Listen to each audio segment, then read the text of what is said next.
আমরা নতুন জীবনের একটা সূচনা করলাম। এই সূচনাটা কি কোনটাকে টার্গেট করে বলুন তো? আল্লাহকে টার্গেট করে, আখিরাতকে টার্গেট করে। সুতরাং আখিরাতের পথে আগামী দিনে দুনিয়ার কোনো বস্তু যদি বাধা হয়ে দাঁড়ায়, ইনশাআল্লাহ সেই বাধাকে অতিক্রম করে আমরা আমাদের টার্গেট, আমাদের লক্ষ্যের দিকে আমরা এগিয়ে যাব ইনশাআল্লাহ। রব্বুল আলামিন আমাদেরকে করতে তোমাদের জন্য বছরে 2টা দিন দিয়েছেন। তারা ছিল কয়টা? একটা। আল্লাহ রাব্বুল আলামিন অধিক খুশির জন্য আমাদের জন্য দিন দিয়েছেন 2টা, ইয়াউমুল আযহা এবং ইয়াউমুল ফিতর। একটা হচ্ছে ঈদুল আযহা আর একটা হচ্ছে ইয়াউমুল ফিতর। সে আজকে ইয়াউমুল ফিতরের দিন আমরা আলহামদুলিল্লাহ সালাত আদায় করলাম। আলহামদুলিল্লাহ এই দিন ঐক্যবদ্ধ হওয়ার দিন। একটা নির্দিষ্ট সময়ে নির্দিষ্ট একটা মুহূর্তে আমরা বিভিন্ন জায়গার মানুষ একত্রিত হয়ে বিভিন্ন জায়গা থেকে এসে এক কিবলার দিকে তাকায়, এক আল্লাহর সন্তুষ্টির উদ্দেশ্যে একই প্রতিধ্বনি দিয়ে, একই তাকবীর ধ্বনি দিয়ে আমরা একই সাথে ওই মহান রবকে ডেকে আমরা ওই আল্লাহকে সাক্ষী দিচ্ছি, আল্লাহ আমরা মুসলিম ভাই ভাই, আমাদের মধ্যে ধনী গরিব, ছোট বড়, কালো সাদা এর কোনো পার্থক্য নেই। আমরা তোমার সন্তুষ্টির জন্য তোমার তাকবীর ধ্বনি দিয়ে আমরা একত্রিত হয়েছি আলহামদুলিল্লাহ। হাদিস শুনুন, মান কানাতিদ দুনিয়া হাম্মাহু, কোন ব্যক্তির টার্গেট যদি থাকে দুনিয়া, তাহলে আল্লাহ রাব্বুল আলামিন ওই ব্যক্তির বিরুদ্ধে 3টা অবস্থান গ্রহণ করেন। কয়টা? 3টা। এক, কোন ব্যক্তি যদি দুনিয়ার মোহে ডুবে থাকে, দুনিয়া কেন্দ্রিক জীবন যাপন করে, তাহলে আল্লাহ তার বিরুদ্ধে 3টা পদক্ষেপ গ্রহণ করেন।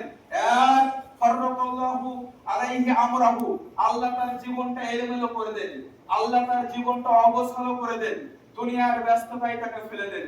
2, ওয়াজআলা ফাকরাহু বাইনা আইনাইহি, আল্লাহ তার চোখের সামনে অভাবকে ঝুলিয়ে রাখেন, আল্লাহ তার চোখের সামনে অভাবকে ঝুলিয়ে রাখেন, ওই ব্যক্তির আর অভাব দূর করেন না।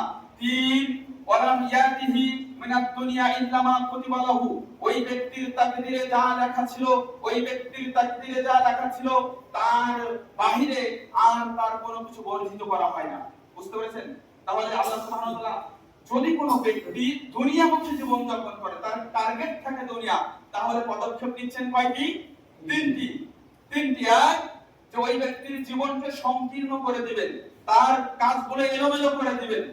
ওয়াজালা ফাকরাহু বাইনা আইনাইহি, ওই ব্যক্তির চোখের সামনে অভাবটাকে আল্লাহ ঝুলিয়ে রাখবেন, সব সময় দেখবে হতাশা, সব সময় দেখবে তার শুধু অভাব সামনে। আর 3, ওয়ালাম ইয়াতিহি মিনাদ দুনিয়া ইল্লা মা কুতিবা লাহু, তাকদীরে আল্লাহ সুবহানাহু ওয়া তাআলা 50 রূহে জগতের 50,000 বছর পূর্বে যেটা লিখে রেখেছিল ওটাই তার তাকদীরে থাকবে, আর তাকদীরে ভালো মন্দ কোনো কিছু বর্ধিত করা হবে না। এরপর রাসূল সাল্লাল্লাহু আলাইহি ওয়াসাল্লাম বলেন, ওমান কানা আখিরাতু নিয়াতাহু, যে ব্যক্তির নিয়ত থাকবে আখিরাত, যেই ব্যক্তির টার্গেট থাকবে শুধু আখিরাত। আমি আজকে এই হাদিস বলছি এজন্যই যে আজকে আমাদের নতুন জীবনের একটা সূচনা হবে, সেটা হচ্ছে আখিরাত কেন্দ্রিক সূচনা ইনশাআল্লাহ। আমাদের টার্গেট আজ থেকে থাকবে আখিরাত। তো ওমান কানা আখিরাতু নিয়াতাহু, যদি কোনো ব্যক্তির আখিরাত তার নিয়ত থাকে, টার্গেটটা যদি আখিরাত থাকে, তাহলে আল্লাহ সুবহানাহু ওয়া তাআলা তার পক্ষে অবস্থান করেন এবং 3টা জিনিসের ব্যবস্থা করেন। এক, জামা আল্লাহু লাহু আমরাহু, আল্লাহ রাব্বুল আলামিন তার এলোমেলো কাজগুলোকে গুছিয়ে দেন। সুবহানাল্লাহ। বুঝতে পারছেন? মানে আপনার জীবনে হতাশা থাকবে না, আপনার জীবনটা বিশৃঙ্খলাপূর্ণ পরিবেশের মধ্যে কাটাবে না। জামা আল্লাহু লাহু আমরাহু, আল্লাহ আপনার গোটা দুনিয়ার কাজকে আল্লাহ গুছিয়ে দেবেন। সুবহানাল্লাহ। তাহলে কেন আমি দুনিয়ার গোলামি করে, মুসলিমে হালাল মুসলিমে হারাম, প্রত্যেকটা মুসলিমের জন্য হারাম অন্য মুসলিমের দামহু, তার রক্ত। খবরদার কোন মুসলিম অন্য কোন মুসলিমের দুনিয়ার কারণে, দুনিয়া পাওয়ার কারণে কোনদিন অন্য কোন মুসলিমের রক্তে হাত দিবেন না, তার মানে প্রহার করবেন না, তাকে হত্যা করবেন না, তাকে মারবেন না। দামহু, কোন মুসলিম অন্য কোন মুসলিমের রক্তে হাত দিবে না। ওয়া মালহু, কোন মুসলিম অন্য কোন মুসলিমের অন্যায়ভাবে তার মালে হাত দিবে না, তার মালকে হেফাজত করবে, আমানতদারিতা রক্ষা করবে। 3 নম্বরে আল্লাহর নবী বলেন, ওয়া ইরদুহু, সম্মান, কোন মুসলিম অন্য কোন মুসলিমের ইজ্জতের উপরে হাত দেবে না, তাকে অপমানিত করবে না, তাকে অসম্মান করবে না। আল্লাহর নবী এটা বলেছেন। আর আমাদের ঐক্যবদ্ধের এই প্ল্যাটফর্মে থেকেই আমরা আজকে প্রতিশ্রুতি দিচ্ছি, প্রতিপালক আগামী যতদিন পর্যন্ত বেঁচে আছি এই রমজানের শিক্ষা বুকে ধারণ করে তাকওয়ার শিক্ষা বুকে লালন করে আমরা আগামী দিনে ইনশাআল্লাহ ইন্নামাল মুমিনুনা ইখওয়া আমরা একে অপরের মুমিন আমরা আল্লাহর জন্য সবাই ভাই ভাই হয়ে যাব ইনশাআল্লাহ। ইনশাআল্লাহ মা বোনদের জন্য একটি হাদিস নিয়ে এসেছি ওই নারী জান্নাতের যে কোনো দরজা দিয়ে প্রবেশ করতে পারে। আপনি কি চাচ্ছেন?